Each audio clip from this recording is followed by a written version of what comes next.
The economy is arguably the biggest reason that President Trump was able to win re-election so easily. He was able to point to what the Biden-Harris regime has done for the last 4 years, and it has been awful. It has been absolutely horrendous. And despite the fact that many of the indicators are already popping up, we're already seeing consumer sentiment rise, for example, as a result of the election. People are starting to have more faith in the future of the economy. There's still so much work to do. This isn't going to be instant. In fact, it's not even going to be fast.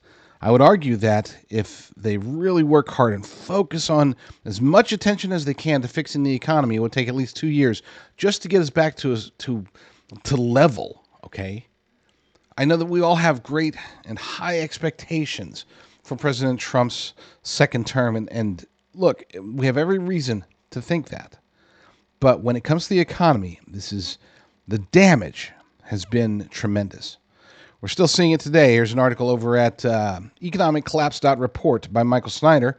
Look at these prices. 37% of Americans struggle to pay their most basic bills as food prices accelerate. When one of my readers is from the Economic Collapse blog is where it was originally published, and we have it cross-posted with permission over at economiccollapse.report. When one of my readers sent me a photo of egg prices at a store in western Washington state, I could hardly believe what I was seeing.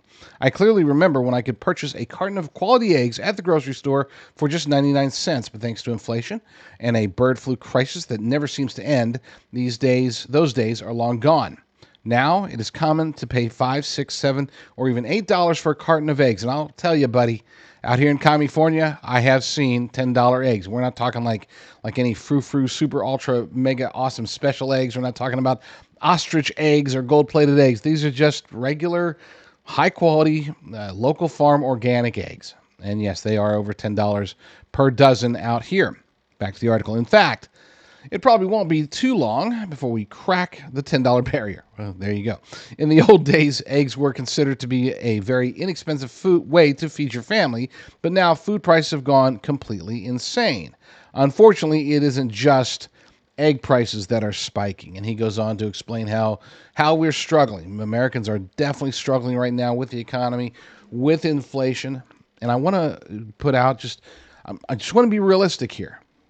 There are certain things, certain aspects of President Trump's presidency that are going to be dramatically affected starting on day one, some that have already been dramatically affected even before he stepped foot back in the Oval Office. The economy is not one of those things. He's not going to be able to fix it on day one. He's not going to be able to fix it on day 10 or week 10 or month 10. The economy is going to be in a very bad place for a very long time. I shouldn't say very long. We should be able to get this thing fixed. If Congress does their job, we should be able to get everything fixed within the next 2 years. And when I say fixed, I'm saying bring it back to stable, to level. Okay, not skyrocketing. That'll probably take a lot longer. But I do believe we'll get there. I do believe that President Trump will be able to do as much, if not more, for the economy than he did during his first term. But we do need Congress, who has control of the purse strings. We need Congress to act, to be diligent, to be responsible. We're not seeing it right now. Right now, we're seeing anything but. As a matter of fact, there was as of right now, they are putting out the continuing resolution, basically the budget, the money that we're going to be spending in government for the foreseeable future. That goes up for a vote on Wednesday. It just got released on Monday. It's 1,500 pages. How in the world is anybody supposed to really dive deep into it and decide whether or not they want to vote for it or not? The answer, of course, is they can't and they won't and they don't.